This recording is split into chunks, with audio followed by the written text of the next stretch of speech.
അപ്പോൾ കവാടം കണ്ടപ്പോൾ ഏതാണ്ട് കുറച്ച് പേർക്ക് എങ്ങനെ മനസ്സിലായി കാണും നമ്മുടെ ചാലിശ്ശേരി 2025 ചാലിശ്ശേരി മുല്ലയമ്പറമ്പത്ത് പൂരത്തിന് ഞങ്ങൾ തലേ ദിവസം വാണി കാണാൻ വേണ്ടി ഇറങ്ങിയതായിരുന്നു. കേം എന്ന് പറഞ്ഞുണ്ടല്ലോ 2025 ഏറ്റവും അടിപൊളി കാഴ്ച.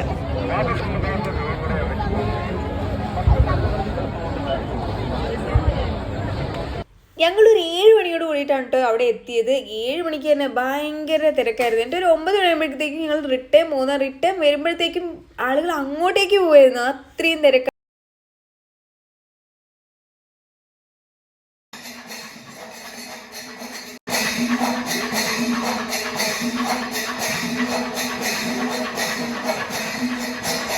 അമ്പലത്തിന്റെ ഫ്രണ്ടിലേക്ക് അടുക്കാനേ പറ്റിയിട്ടുണ്ടായിരുന്നില്ല. നല്ല അടിപൊളി പഞ്ചവാദ്യം, അതുകൊണ്ട് തന്നെ നല്ല തിരക്കുണ്ടായി.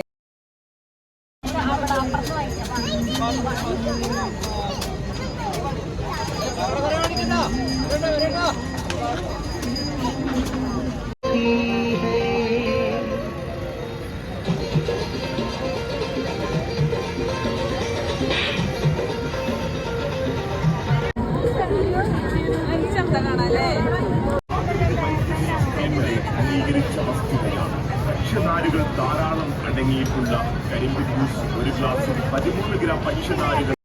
ഇവിടുത്തെ ഒരുപാട് വെറൈറ്റി നുറുക്കൊക്കെ ഉണ്ട് കേട്ടോ. പച്ച, മഞ്ഞ, ഓറഞ്ച് കാണുമ്പോഴേ നല്ല ഭംഗിയുണ്ട്. കഴിച്ചു നോക്കാനും നിന്നില്ല കേട്ടോ. മസാലപ്പൊരി ഇത്തിരി വാങ്ങിച്ചിട്ടുണ്ടായിരുന്നു, നല്ല ടേസ്റ്റ് ഉണ്ടായിരുന്നു കേട്ടോ. അപ്പോൾ അതൊക്കെ വാങ്ങിച്ച് ഞങ്ങളിങ്ങനെ കറങ്ങി നടക്കുകയായിരുന്നു.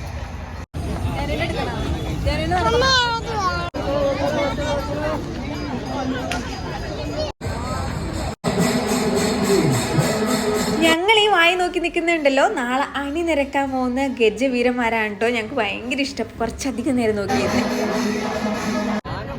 പിന്നെ ഉണ്ടല്ലോ ഒരു പ്രത്യേകത എന്ന് പറഞ്ഞാണല്ലോ, ഈ വെളിച്ചം കാണുന്നതൊക്കെ കൈനോട്ടക്കാരാണ്. എന്നെ കുറേ വിളിച്ചു, കുഞ്ഞേ കൈ നോക്കാം. ഞാൻ പറഞ്ഞു എൻ്റെ ഭൂതവും ഭാവിയും ഒക്കെ എനിക്കറിയാം, നോക്കണ്ട എന്ന് പറഞ്ഞിട്ട് ഞങ്ങൾ തിരിച്ചു പോന്നു. പിന്നെ ഇത് ഈ വക കോമ്പറ്റീഷൻ ഒക്കെ ഉണ്ട്. ഞങ്ങൾ ജസ്റ്റ് കണ്ണോടിച്ചേ ഉള്ളൂ. ഇതിലൊന്നും പോയി ചാടാൻ പോയില്ല. അവരുടെ ഒരു എൻ്റർടൈൻമെൻ്റ് ആണ്. പക്ഷെ നമുക്കതിലൊന്നും വലിയ താല്പര്യമില്ലാത്തതുകൊണ്ട് തന്നെ ഞങ്ങളിങ്ങനെ കറങ്ങി അടിച്ച് ഇങ്ങനെ നടക്കുമായിരുന്നേ.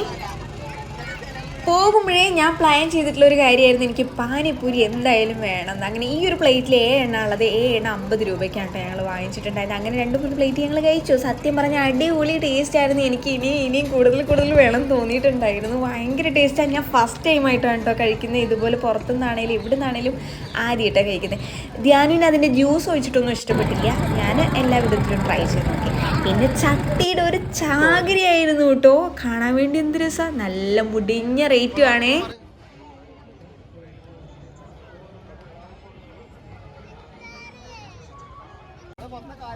ധ്യാനുവിന് അവിടെ കളറായിട്ടുള്ളത് എന്ത് കണ്ടാലും അത് വേണം എന്ന് പറഞ്ഞുകൊണ്ടിരിക്കുകയാണ്. ഇത് ഈ വണ്ടിയൊക്കെ ഉണ്ടല്ലോ, ഇത് വീട്ടിലെത്തുമ്പോഴത്തേക്കും ചിലപ്പോൾ മഞ്ഞ വേറെ, ബ്ലൂ വേറെ, പിങ്ക് വേറെ അങ്ങനെയൊക്കെ ആക്കിയിട്ടുണ്ടാവും. അങ്ങനെ ഏതാണ്ട് ഒരൊറ്റ ടോയുടെ മുകളിൽ നിർത്തി ഞങ്ങൾ തിരിച്ച് വീട്ടിലേക്ക് പോകുന്നു. കുറച്ച് ഫുഡ് വാങ്ങിച്ചു. ഇത് അവിടുത്തെ സ്ഥിരം ഷോപ്പാണ്. അടിപൊളി കൊള്ളിയും ബോട്ടിയും ബീഫും ബോട്ടിയും ഒക്കെ കിട്ടുന്ന ഷോപ്പാണ്.